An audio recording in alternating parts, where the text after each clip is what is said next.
Bom, abra sua Bíblia, então, no livro de Levítico, capítulo 10, e nós vamos fazer a leitura dos versos 1 e 2.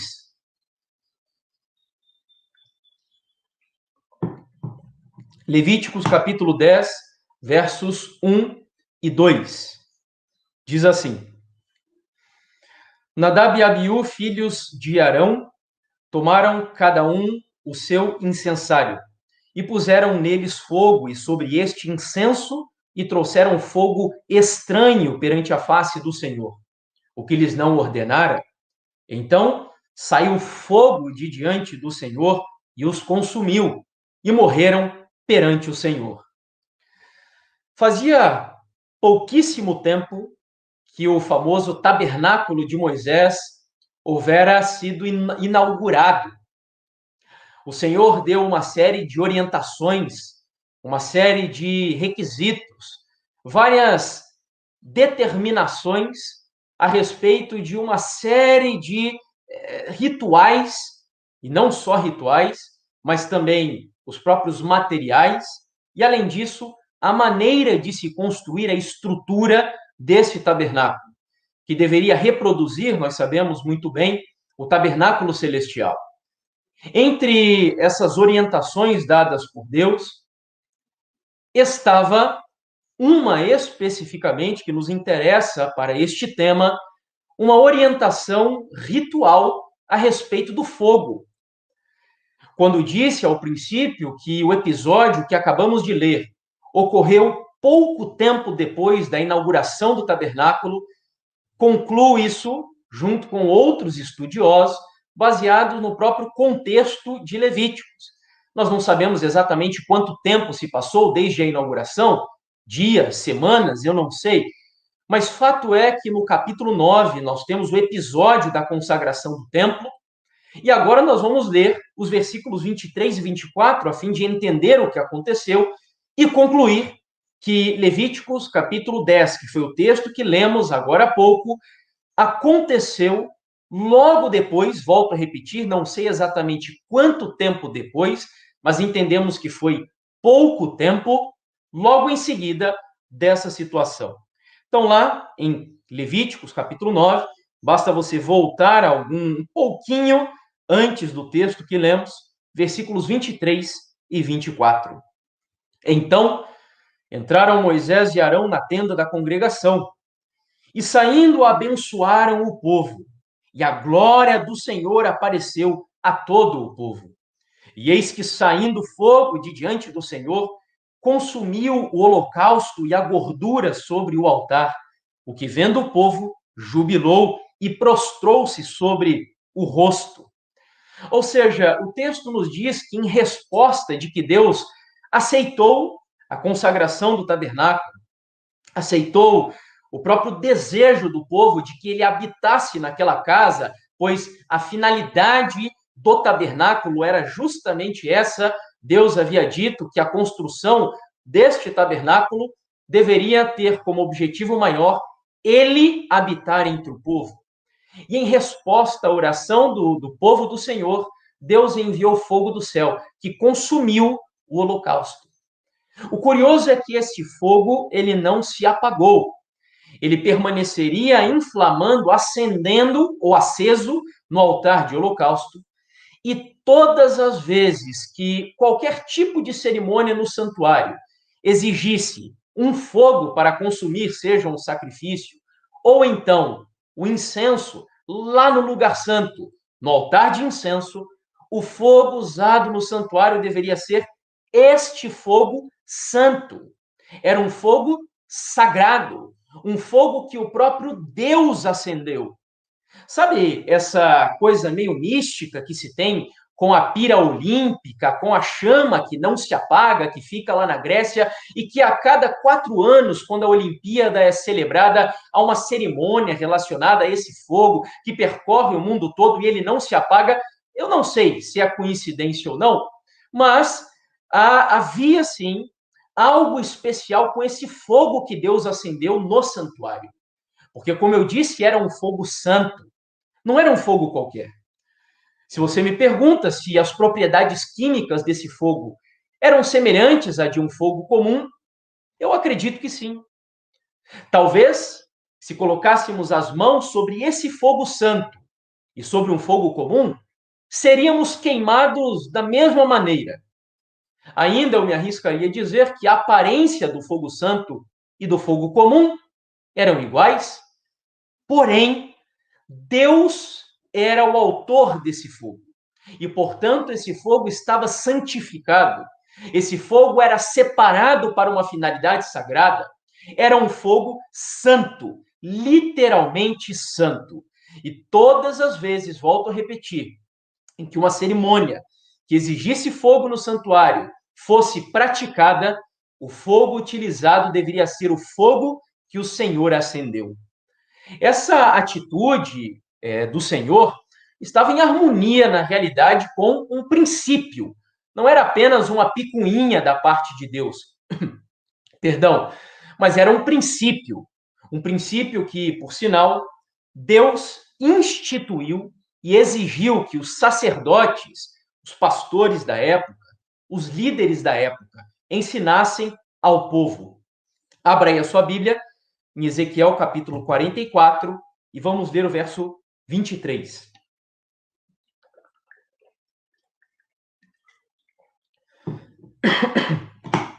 Ezequiel capítulo 44, verso 23 diz assim: A meu povo ensinarão a distinguir ou a fazer diferença entre o santo e o profano, e o farão discernir entre o imundo e o limpo.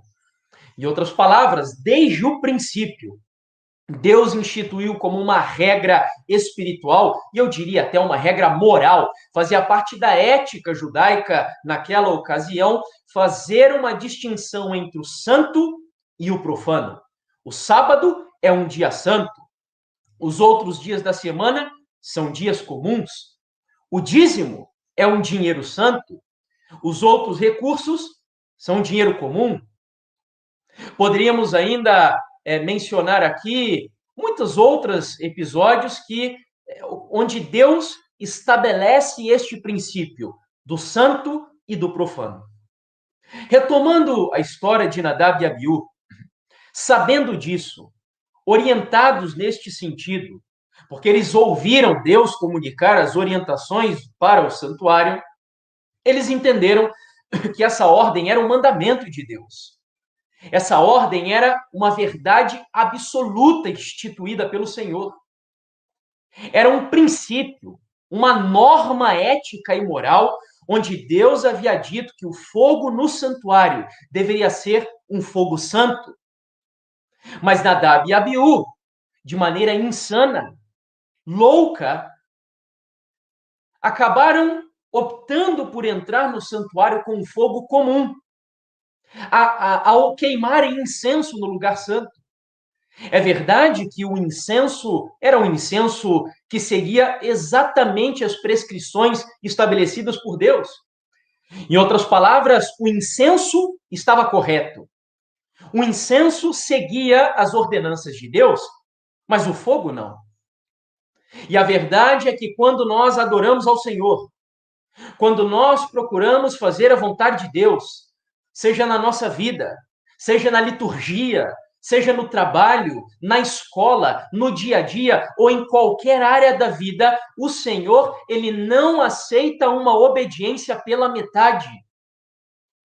O Senhor não se satisfaz com um culto que, de alguma forma, ofereça a ele apenas a metade daquilo que ele exige de nós. Talvez Nadab e Abiú chegaram ao ponto de imaginar o seguinte: olha, já que nós estamos agradando a Deus, oferecendo um incenso correto, eu acredito que Deus não vai se importar se apenas o fogo for um fogo comum. Tanto faz. Como muitos hoje, digo eu, são adeptos da teologia do nada a ver, e isso tem afetado muitos dos jovens do cristianismo, é possível que Nadab e Abiú tenham adotado a teologia do nada a ver. Afinal de contas, Deus é amor. O que importa é adorarmos a Ele e afinal, Não importa exatamente a maneira como o adoramos ou como prestaremos culto ao Senhor. O que importa é apenas adorá-lo. Tanto faz, não tem nada a ver. E então, queridos, com essa história introduzindo o nosso tema, eu queria, de alguma forma, mostrar a vocês que esse espírito de Nadab e Abiú, esse espírito do tanto faz e do nada a ver, esse espírito relativista, e nós vamos voltar nesse ponto no decorrer da mensagem, está impregnado na nossa geração, impregnado no seio da igreja cristã. E aqui eu não me refiro só a adventistas. Aqui eu me refiro a presbiterianos, a batistas, a assembleianos, a luteranos, e o cristianismo está sendo invadido por uma onda avassaladora desse espírito do tanto faz e não tem nada a ver. E do porquê Deus é amor, ele aceita qualquer coisa que eu faça, independente como faça. É verdade que não há um templo literal hoje aqui na Terra. Não existe um tabernáculo a exemplo do tabernáculo de Moisés no nosso mundo. Porém, a Bíblia categoricamente afirma que nós somos o templo do Espírito Santo de Deus. E de alguma maneira, Deus exige que no trato com o nosso corpo, na maneira de adorarmos a Ele, de lhe oferecermos adoração com o nosso ser, com a nossa alma, com o nosso espírito, como diz Jesus, amar a Deus de toda a tua força, de toda a tua alma, de todo o teu coração e de todo o teu entendimento. De alguma forma, nesse ato de prestarmos adoração a Deus com a nossa vida, Deus exige que ao fazermos isso, o façamos de forma santa, de forma piedosa, seguindo aquilo que o Deus da Bíblia diz e não aquilo que o meu Deus criado de acordo com as minhas paixões carnais, que nada mais são do que as reproduções dos meus desejos, deseja que eu faça. O Senhor, ele estabelece, portanto, no nosso trato com ele, que nos relacionemos com o Senhor de forma santa. E a partir disso, com isso em mente, que o nosso corpo, a nossa adoração, o nosso templo, o nosso corpo é o templo do Espírito Santo, eu gostaria, levando isso em consideração, de apresentar algumas situações que estão acontecendo no nosso mundo, a fim de que você compreenda como esse espírito de Nadab e Abiú está atuando, primeiro, no mundo lá fora, mas depois no seio do cristianismo. E eu gostaria de abrir um pequeno parênteses aqui para lembrar a você, jovem, do GAN, algo de extrema importância. Muito embora nós vivamos hoje, sim, uma guerra contra o ateísmo, uma guerra intelectual, não pegando em armas, obviamente, mas contra o ateísmo, o secularismo e etc. Eu costumo dizer que o ateísmo é só um passatempo de Satanás.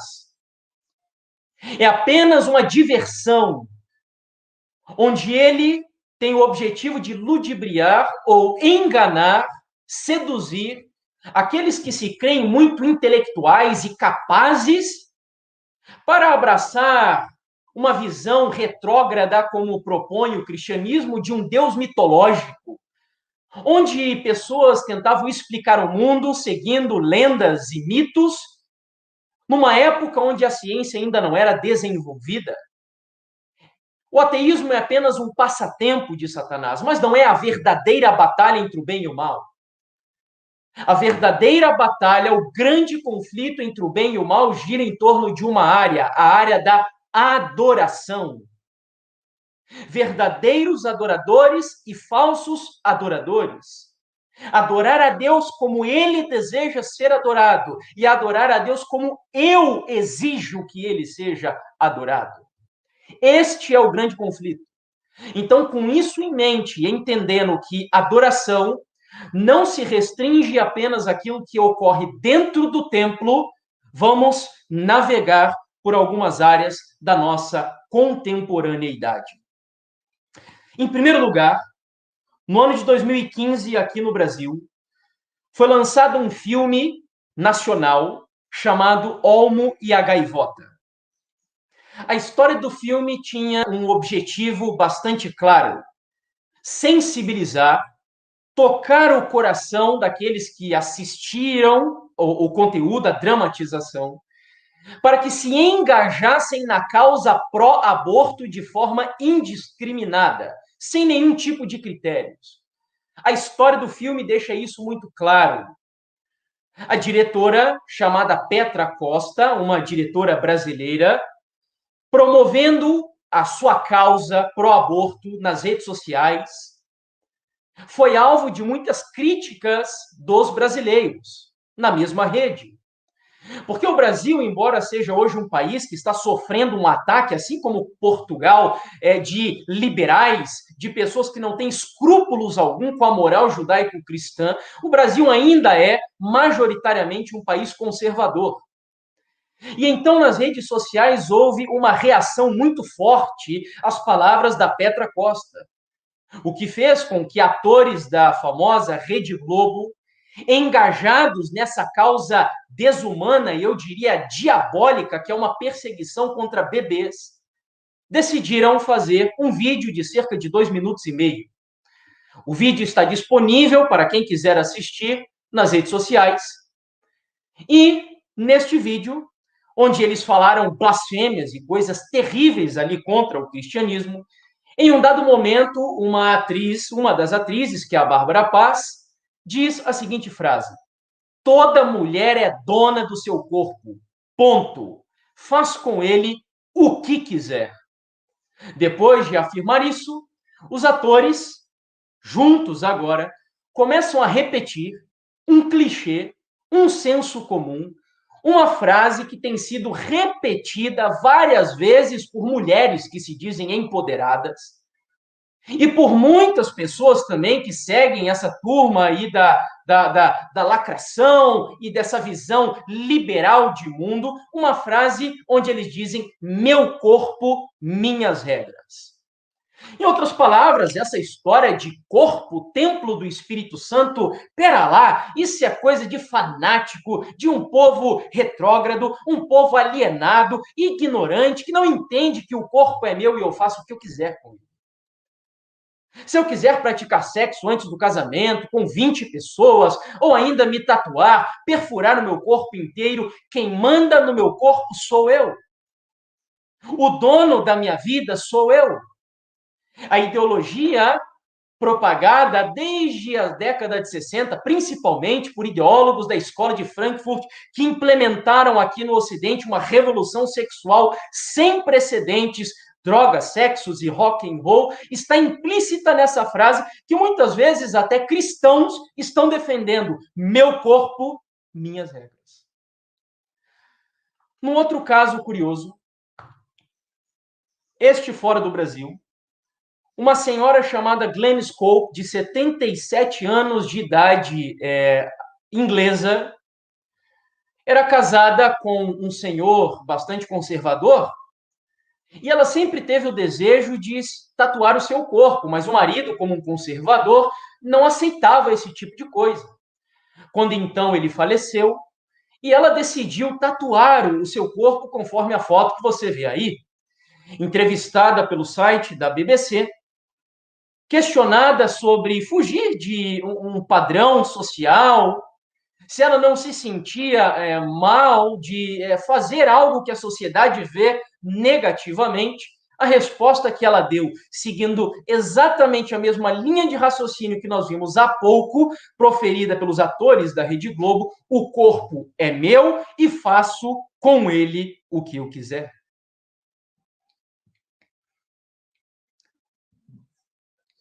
Em outras palavras, queridos, essa visão, essa concepção distorcida de liberdade, que nada mais é do que um liberalismo decadente, baixo, brutal, está tomando a nossa sociedade, sejam velhos, adultos e etc. A mídia, as universidades, as escolas, a cultura no geral, está propagando uma visão de que o corpo é meu e eu faço com ele o que eu quiser, contrariando completamente o que você vê agora na sua tela, que é um texto do apóstolo Paulo, no livro de 2 Coríntios, capítulo 5, versículo 10, onde Paulo desenvolve uma visão sobre a teologia do corpo, dizendo o seguinte: pois todos nós devemos comparecer perante o tribunal de Cristo, para que cada um receba de acordo com as obras praticadas por meio do corpo,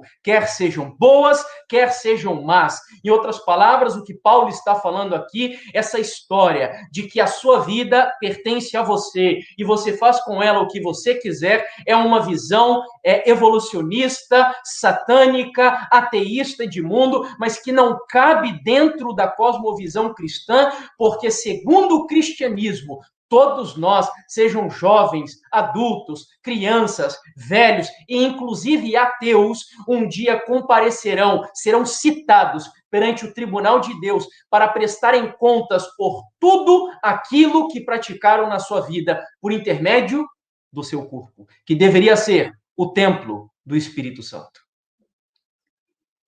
Agora surge uma dúvida. Mas como a sociedade mudou assim de forma tão radical? Como foi que chegamos em uma situação decadente como essa que vemos no Ocidente, a ponto das pessoas acharem que o prazer, a satisfação pessoal, o hedonismo é a minha razão de existir? A ponto de jovens na igreja praticarem coisas terríveis e acharem que Deus é obrigado a levá-los aos céus, mesmo agindo contra todos os princípios do cristianismo. E, queridos, isso não é pregar contra a graça de Deus, mas eu estou aqui lhes apresentando uma visão bíblica de que a verdadeira e genuína graça de Deus é uma graça que opera, transforma e regenera a vida do pecador. O que foi que aconteceu com o nosso mundo ocidental, de forma especial, que passou por uma mudança tão radical? E aí nós não temos tempo de nos aprofundarmos nisso, mas nós vivemos em uma época que muitos sociólogos, estudiosos chamam de pós-modernidade. A pós-modernidade, como o próprio nome sugere, é uma visão social, talvez até filosófica, de mundo, que surge depois da modernidade. A modernidade era um período aqui do Ocidente, de forma especial, onde as pessoas acreditavam nos absolutos da ciência, especificamente falando.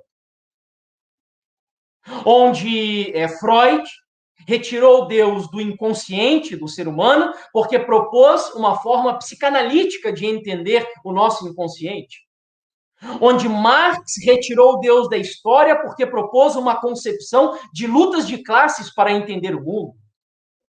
Onde Darwin tirou Deus da natureza porque propôs uma visão naturalista, materialista, uma visão evolucionista de interpretarmos a natureza. E então Nietzsche reúne toda essa visão de mundo desenvolvida pelo homem ocidental na modernidade e chega à conclusão, e aqui uma frase, na realidade, um personagem criado por Nietzsche no seu famoso livro Assim Falava Zaratustra, ele chama o homem ocidental de Übermensch, que é o super-homem.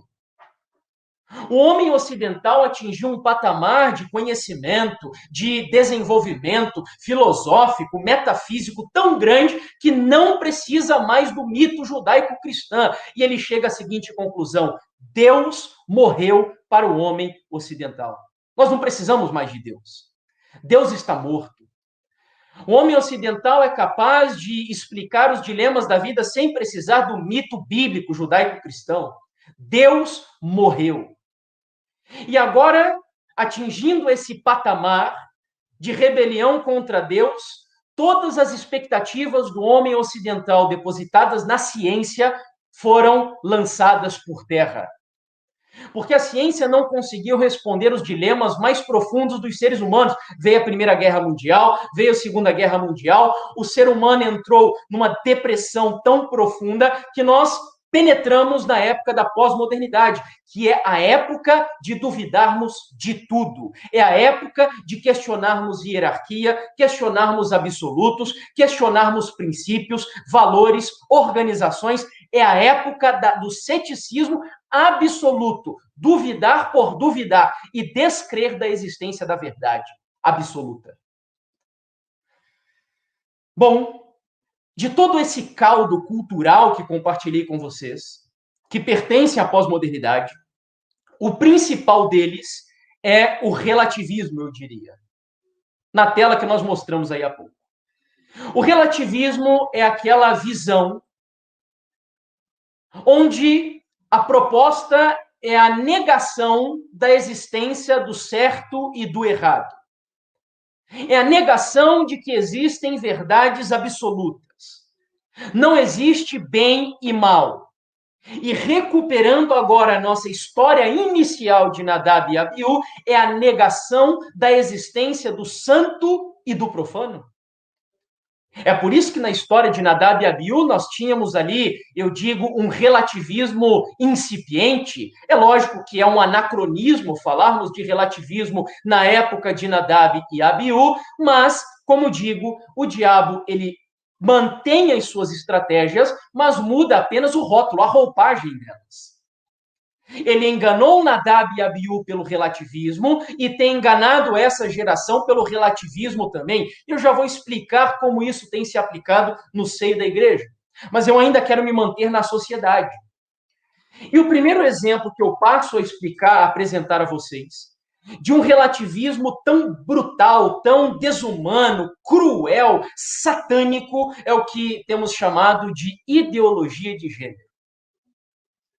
Em fevereiro do ano de 2016, a revista Veja, uma revista de circulação grande aqui no país e muito respeitada entre alguns, trouxe a seguinte matéria: sexo. Na revolução de costumes da geração Z, elas e eles se dizem neutros e a sexualidade é fluida e você não tem nada com isso. O que se defende aqui é justamente a noção ou a concepção de que quem manda no gênero sou eu. Embora eu nasça com sexo biológico masculino ou feminino, quem determina o gênero que desejo seguir na minha vida sou eu. E se você pensa que são apenas dois, você está equivocado. A revista mesmo, na matéria, diz que no Facebook aqui do Brasil, na época, haviam cerca de 16 opções de gênero para você escolher. Nos Estados Unidos da América, são mais de 50 opções de gênero para você fazer a sua escolha. Queridos, qual é a conclusão que chego? Nós estamos vivendo em um tempo. Lembra do título dessa conferência, desse congresso? Conhece o tempo. A época que vivemos, ela é uma época de um espírito de relativismo tão perturbador que até absolutos biológicos estão sendo lançados por terra. Ou seja, não basta mais um homem nascer com uma genitália masculina ou uma mulher com uma genitália feminina para definir o seu gênero. Não, eu escolho o que desejo ser para a minha vida. Relativismo. É o espírito de Nadab e Abiú fazendo com que atuemos no nosso corpo de forma desumana, cananeia, é a adoração a Baal e aos deuses de Canaã nos dias de hoje. Avançando para uma outra notícia, na mesma linha da ideologia de gênero, aqui do Brasil também, uma pernambucana de 18 anos de idade engravidou e decidiu criar o filho sem gênero. E o título da matéria, no jornal também de grande circulação aqui no país, dizia: a sociedade tem que abrir a mente, diz mãe, que vai deixar o seu filho escolher o próprio gênero. E aí, um pequeno parágrafo da matéria falava o seguinte: não, são as palavras da mãe, não impomos nada. Ele é um menino imposto pela sociedade, da forma como foi registrado. Mas se mais à frente ele decidir que não é menino, é uma decisão dele. A gente enxerga com a mente muito aberta. Ariel é uma criança independente de qualquer coisa. O gênero vai ser uma escolha dele. Você percebe como eu estou mostrando aqui a vocês, um exemplo exagerado, um exemplo que chegaria a ser até inimaginável, impensável, só para você entender que se chegamos a um grau desse de relativismo, imagine em coisas menores na vida das pessoas e eu também diria na nossa prática do cristianismo como igreja. O relativismo ele já é o espírito predominante desta época, usando a palavra em alemão, que faz parte do contexto de quem estuda a cosmovisão, que é o Zeitgeist. Zeitgeist é um espírito predominante em nossa geração, e o relativismo é esse espírito que predomina na época que nós vivemos. Eu ainda mostro a vocês o exemplo presente na vida de um influenciador digital. Eu, inclusive, vi que um dos títulos dos seminários aí do GAN foi justamente influenciadores. E essa palavra está muito presente na nossa geração. Porque hoje quem influencia as pessoas não são mais apenas filósofos como eram antigamente. Não são mais apenas acadêmicos com suas dissertações, teses de mestrado, monografias e etc. Não.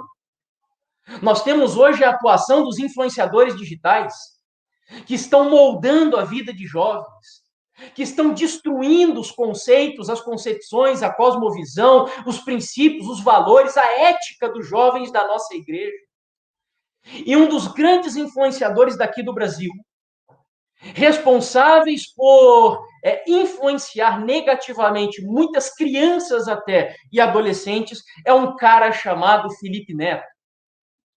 E eu monitorei o trabalho desse cara durante muito tempo, até que um dia me deparei com um vídeo dele, cujo título era Felipe Neto é ateu. E agora eu preciso que você preste muita atenção e procure se lembrar da descrição feita por uma senhorinha no livro Patriarcas e Profetas, do grande conflito quando Lúcifer se rebela contra Deus lá dos céus. Procure se lembrar do que ela diz sobre o conflito, a rebelião de Lúcifer contra Deus, enquanto lemos as palavras desse influenciador, desse destruidor da vida de jovens e adolescentes da nossa época.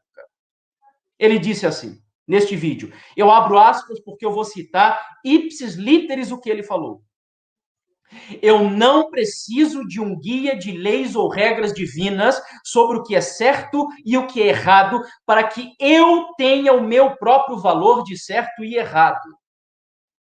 A base da sociedade foi construída desta forma. Lindo, que bom que existiu, mas eu hoje não sinto a necessidade de ter um livro me dizendo o que fazer e o que não fazer para que eu saiba o que devo fazer e não fazer. Uau!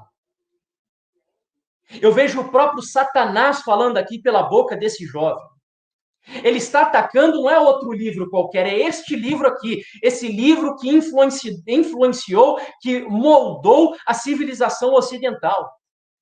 O que ele está dizendo é que eu não preciso da lei de Deus para nortear a minha vida, os meus valores, os meus princípios. Eu formo os meus próprios valores da maneira como eu desejar. Uau! Esta é a época que você, jovem, está vivendo. Esta é a época, ou este é o espírito que você vai encarar nas universidades. Este é o grande desafio que nós temos de enfrentar nesta geração, a geração do espírito de Nadab e Abiú. E agora, preciso explicar a vocês como que esse espírito está atuando no meio do cristianismo. Por exemplo, nós poderíamos aqui falar das festas de casamento dos cristãos em nossa época. A maneira como mulheres se vestem, como homens se vestem. As músicas que se tocam ali. Não só festas de casamento, mas inclusive festas de 15 anos, de 18 anos, que deveriam ser ocasiões para usarmos como se fossem um púlpito para testemunhar do Deus a quem servimos, aos nossos amigos, aos nossos familiares, se tornaram um palco para a exibição de toda a nossa hipocrisia. O relativismo está moldando a nossa vida espiritual como se vivêssemos adaptados às circunstâncias. Uma fé completamente utilitarista, pragmática. Poderíamos aqui falar sobre os índices de divórcio na igreja. Os índices de divórcios entre os servos de Deus são praticamente os mesmos que encontramos fora da igreja. O número de jovens que vão para a cama com outras jovens ou outros jovens antes de se casarem dentro da igreja são quase os mesmos fora da igreja. Jovens praticando imoralidades. Jovens fazendo coisas que são abomináveis aos olhos de Deus e que no dia seguinte estão na igreja ministrando escola sabatina, louvando ao Senhor, como se isso fosse a regra moral da nossa época. O espírito de Nadab e Abiú misturando fogo comum com o incenso santo. Mas Deus não aceita essa mistura. Poderíamos falar sobre o sábado, a maneira como celebramos o sábado em nossos dias. Eu me lembro que até alguns anos atrás, os cabecinhas brancas da nossa igreja vão lembrar-se disso melhor do que eu. Ainda era comum nem se lavar louças aos sábados, porque é uma orientação, inclusive, que Ellen White nos dá. Hoje em dia, queridos, tem pessoas que saem do culto e vão para restaurante no dia do sábado, tem pessoas que assistem coisas indevidas no dia de sábado, que passam, enfim, relativizamos o sábado também, que deixou de ser um dia santo para se tornar um feriado, misturando o santo com o profano. O uso de joias. Quantos adventistas hoje estão adotando novamente a prática do uso de joias?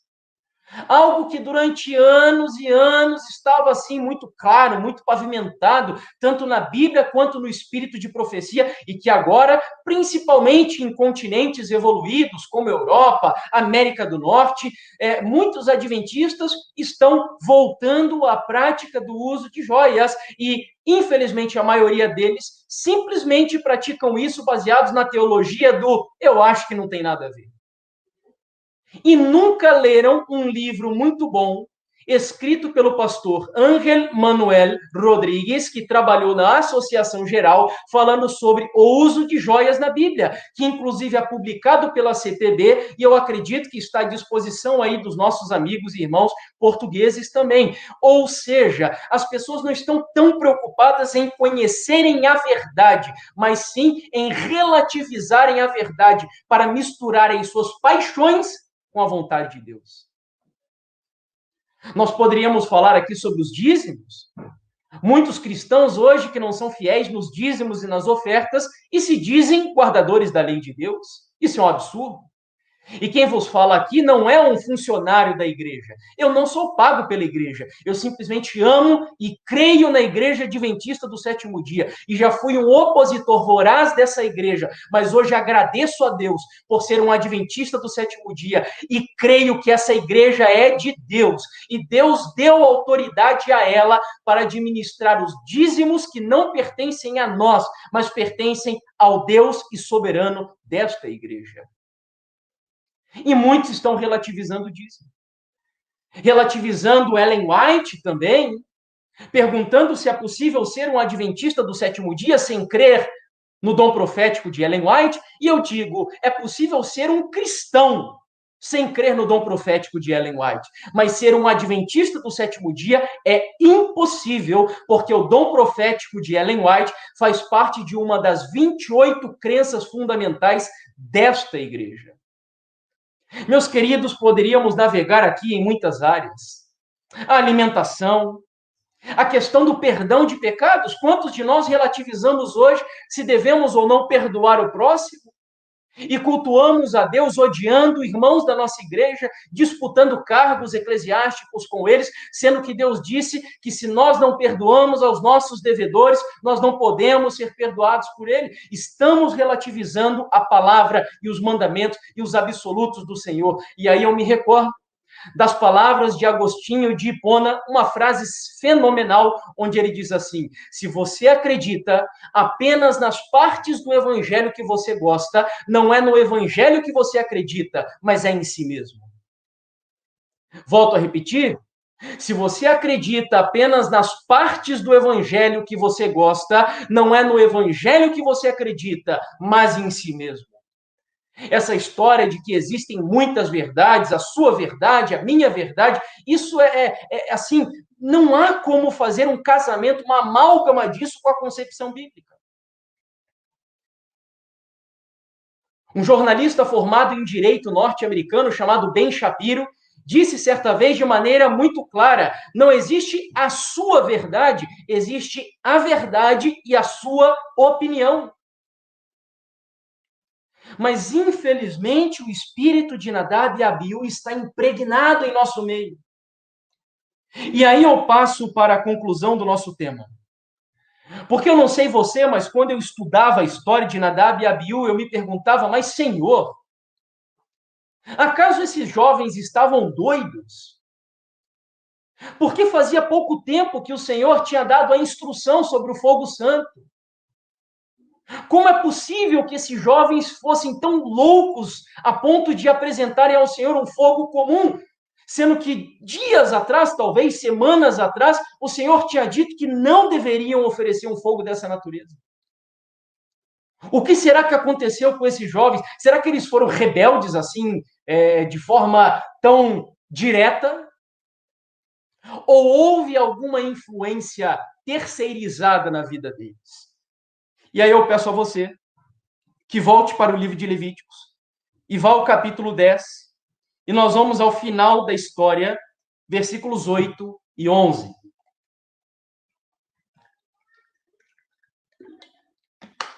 Levíticos capítulo 10, versos 8 e 11. Falou também o Senhor a Arão, dizendo: vinho ou bebida forte, tu e teus filhos não bebereis, quando entrardes na tenda da congregação, para que não morrais. Estatuto perpétuo será isso entre vossas gerações. Para que, Senhor? Por que não posso beber vinho? Por que não posso beber bebida alcoólica? Segue o texto. Para fazerdes diferença entre o santo e o profano, e entre o imundo e o limpo, e para ensinardes aos filhos de Israel todos os estatutos que o Senhor lhes tem falado por intermédio de Moisés. Mas, irmão Jefferson, eu não estou entendendo. Esse texto parece que está deslocado, fora do contexto. Não está, queridos.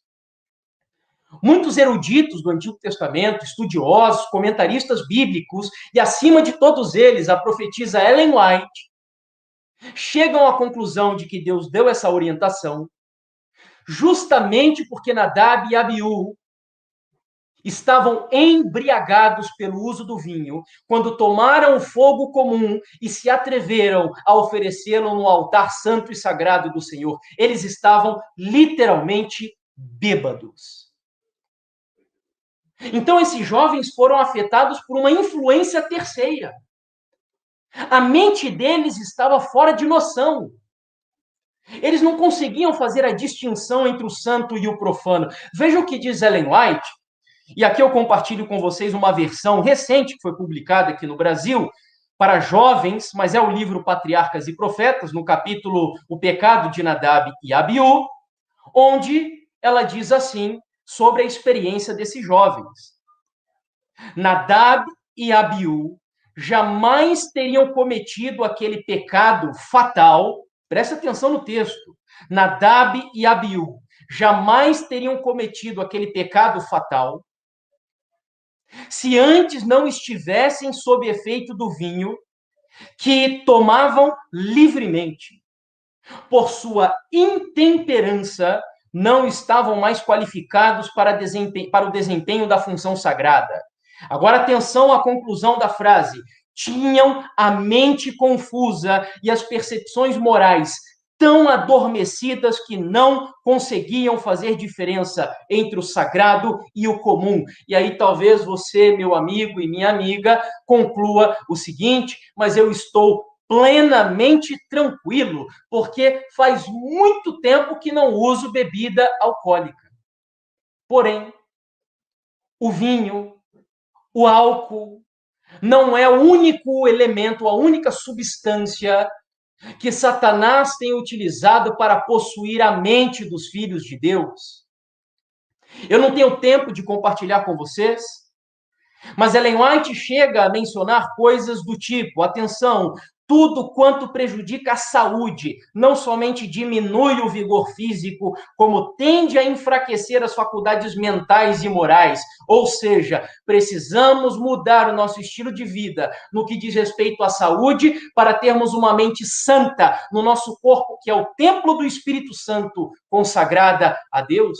O diabo não tem acesso direto à sua mente, mas indiretamente ele pode penetrar ali para confundi-lo e fazê-lo praticar escolhas erradas, sem distinguir o santo e o profano, através também da alimentação.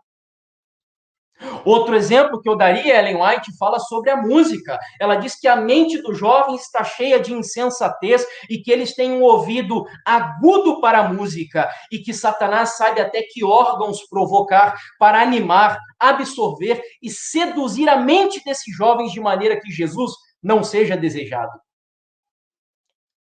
Tem uma frase impressionante de A.W. Tozer, um grande teólogo cristão do século XX, onde ele diz assim: diga-me o quanto de entretenimento você precisa e eu lhe direi o quanto de Deus tem em você.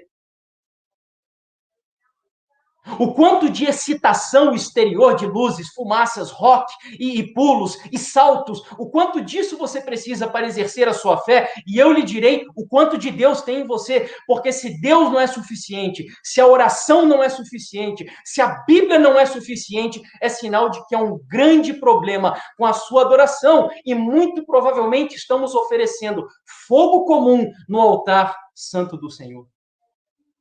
Por fim, Ellen White chega a falar sobre a leitura de novelas e ficção e etc., coisas que realmente prejudicam a nossa mente. Diz ela que causam em nós um sentimentalismo doentio. Queridos, tudo isso é o vinho de Babilônia na nossa geração, com o qual Satanás tem usado para embriagar as nações e prepará-los para se curvarem diante da imagem da besta.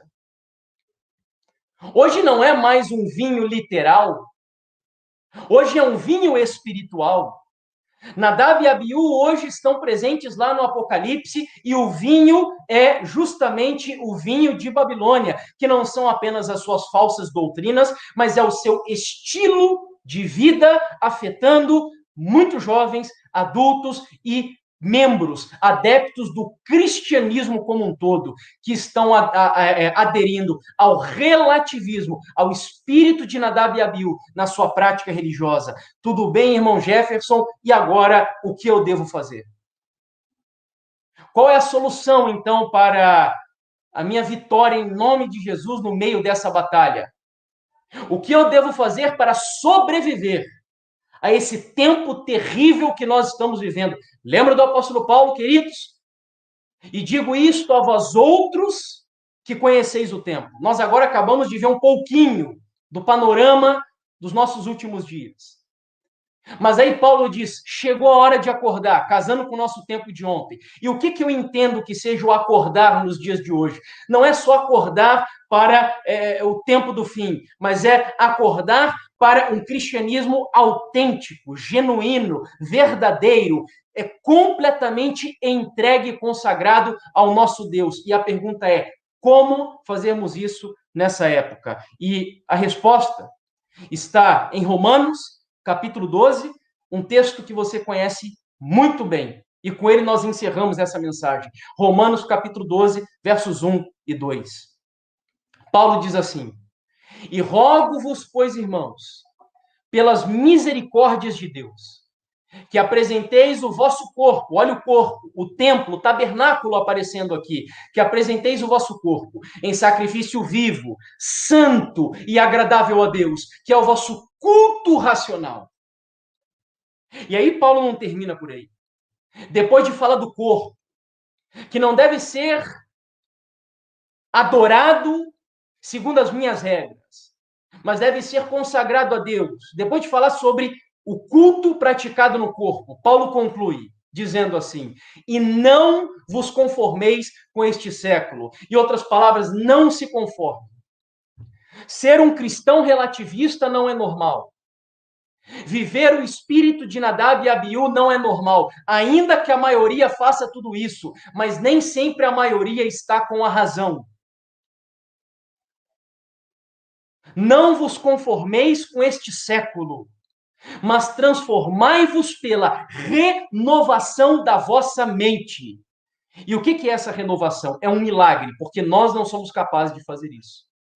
E esse milagre que Deus chama de renovação é uma das doutrinas mais lindas da Bíblia, chamada regeneração. Deus pega o seu cérebro podre, o seu cérebro em estado de ruína, de depravação total, e ele transforma a sua mente a ponto de fazê-la semelhante à mente de Cristo, como diz o apóstolo Paulo em 1 Coríntios, capítulo 2, versículo 16. Diz ele lá que nós temos a mente de Cristo. E eu creio que isso é uma promessa para a nossa vida, em nome de Jesus. Pensar como Cristo pensa, amar o que Jesus ama, fazer o que ele faria, assistir o que assistiria, ou seja, adotar o estilo de vida de Jesus Cristo nessa geração. E isso só é possível acontecer através de uma obra regeneradora do Espírito Santo na nossa mente. E não se conforme com este tempo, com este século, mas transformai-vos pela renovação de vossa mente. Para quê? Para que experimenteis qual seja boa, perfeita e agradável vontade de Deus. Deus seja louvado. Esse é o desejo do Senhor para a sua vida. Jovem, essa programação do GAN não pode passar como só mais uma programação na sua trajetória, não. Ela vai acabar. Mas acabar essa programação vai depender de você, porque você pode fazer com que ela permaneça na sua vida até que Jesus Cristo volte. Como? Colocando em prática, pela graça de Jesus, o que você aprendeu aqui. Portanto, o grande desafio é, hoje, antes de deitar, se incline diante do Senhor, chore diante dos pés da cruz e diga: Senhor, eu quero uma mente nova, uma mente renovada, uma vida nova, Senhor. Quero um coração novo. Tira de mim esse coração pecador, maldito, decadente, depravado. Transforma a minha vida diariamente, Senhor, para que o meu corpo seja o templo do Espírito Santo e que o relativismo desse mundo seja, em nome de Jesus, substituído pelos absolutos de Deus. Esse é o meu desejo sincero e a minha oração, em nome de Jesus, meus amigos. Amém.